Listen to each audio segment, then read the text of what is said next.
But heed my advice. Do not be too trusting, I myself included. As a cookie of the sea, and one who witnessed the founding of our republic, I have seen much change sweep across our nation throughout the years. I have amassed a great fortune of pearls and stand at the forefront of House Oyster. And yet, if given the opportunity to claim Soul Jam as my own for an eternity of wealth and power, I would not hesitate to seize that chance. Now, that's a little suspicious, is it not? Hello everybody, it's me, Otto the Fox, and welcome to the first ever Cookie Run Analysis, a series where I analyze Cookie Run cookies, trailers, and more.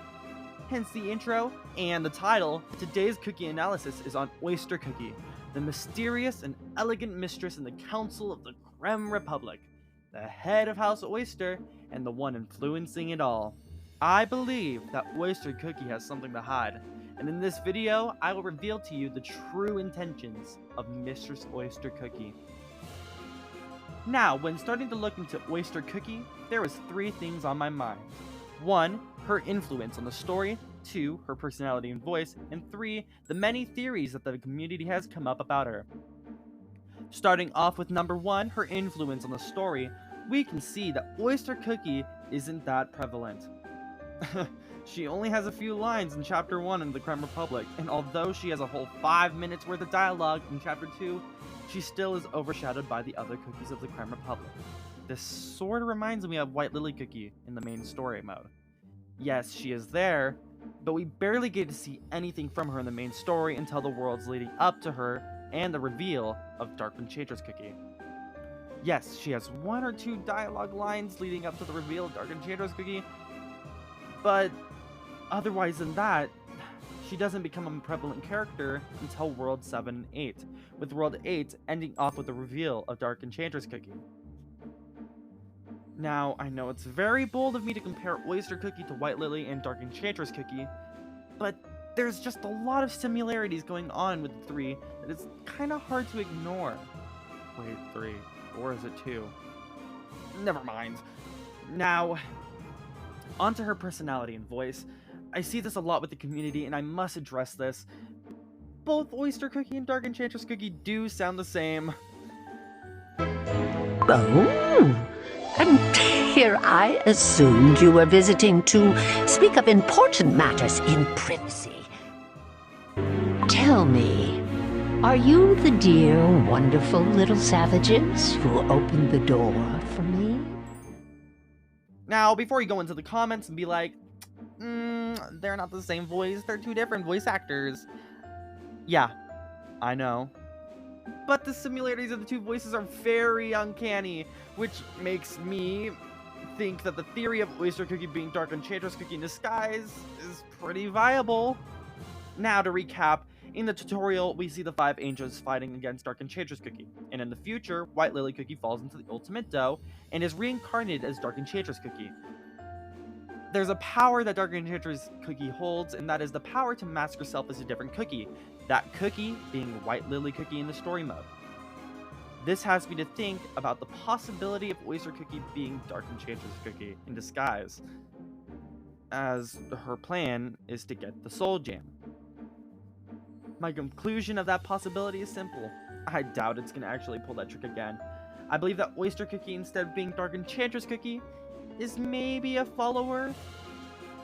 She probably wants the Soul Jam and to give it the Dark Enchantress Cookie? Probably.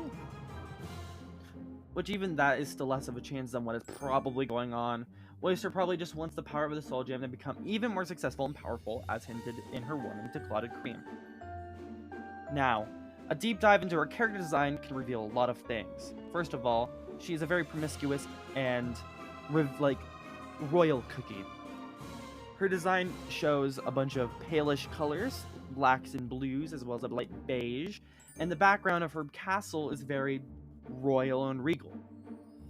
Oyster Cookie's description states, massive merchant vessels with mermaid statues adorning the silver-head film of the docks of the Creme Republic, all waiting for Oyster Cookie's command. All it takes is one single wave to signal the giant ships to cross the ocean and create new tides.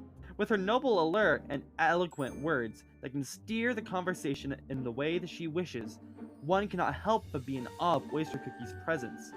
Some cookies wonder how a cookie of the sea could achieve such fame and prestige among the Republic's creme de la creme. One theory is that the House Oyster is somehow connected to underwater mermaids from the old legends. But no one knows the truth. Oyster Cookie is known to exert her power and influence to create a favorable tide whenever the precious goods and valuable information are involved.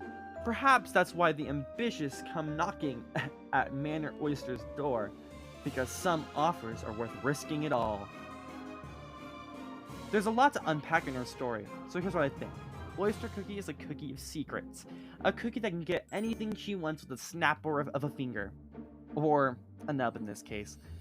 She is a mysterious cookie with great power. A cookie whom most come to with offers that are worth risking it all. Risking it all. Something that she seems to be doing in Chapter 2. Risking it all. With reading her story, I can conclude the final analysis of Oyster Cookie. In a simple-ended conclusion, I believe Oyster Cookie is the one that attempted to steal the Soul Gem, and is working for a mysterious cult hiding in the depths of the Creme Republic. I will touch on Dark Sister Cookie in a different video, but for now, I'm only talking about Oyster Cookie. With the reveal of Dark Sister Cookie in Chapter 2, the pieces may come into place. All we need now is confirmation. With Chapter 3 on its way, there's only so much time that we have to figure out the secrets that the Creme Republic holds. Is Oyster Cookie working for Dark Enchantress, or working for Dark Sister's cult? All will tell when Chapter 3 of the Creme Republic releases. And when it does, I will make a follow-up video to this, to see if I was right, or if I was wrong. Thank you guys so much for watching this deep dive into the mysteries of Oyster Cookie. In the next episode, I will take a deep dive into the abrupt ending of Chapter 2, looking deep into what Espresso Cookie has created with the power of Soul Jam. Till next time, stay fresh, stay crunchy, and keep on running. Bye-bye! Mine! Oh, mine! No touchy! Mine! Mine!